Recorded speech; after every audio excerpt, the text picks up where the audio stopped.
Жашы жетелик өспүрүмдөр катышкан 163 учуру өткөн 2022 жыл болгон. Уурулук, тоноо жана ар кандай жат көрүнүштөргө барган өспүрүмдөрдүн саны жыл санап өсүп келет дешет адистер. Зомбулукту канткенде алдын алууга болору тууралуу форумдун катышуучулары ойлорун билдиришти.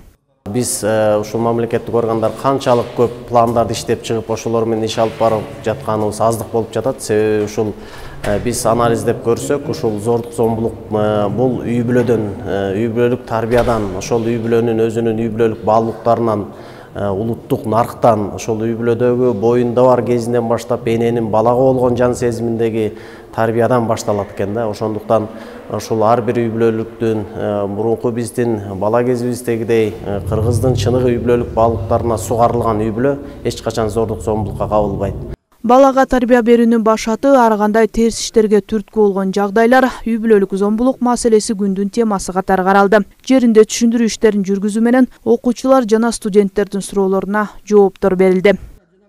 Күчтүү жана өнүккөн мамлекетти куруу өлкөнүн келечеги болгон муумдарды дене бой, адеп акылактык, адептик жана руханий жактан коргоо жана өнүгүүсүн талап кылат. Башкача айтканда, балдардын укугун коргоо бул мамлекеттин эң башкы милдеттеринин бири болуп саналат.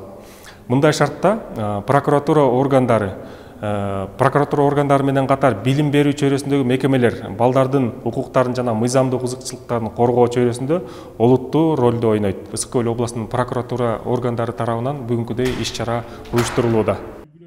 Үй бүлөлүк чыр-чатактын айынан балдары да жабыркап, өзгөчө миграция маселеси да оорчундуу болууда экенин адистер баса белгилешти. Жыйындын жүрүшүндө өспүрүмдөрдүн туура эмес жолго барышы, келип чыккан көйгөйлөр боюнча чакан тасмалар да көрсөтүлдү. Жанара Сагындыкова, Кубанычбек Муканбетов, Сергей Мишенко, Кара Кол шаары.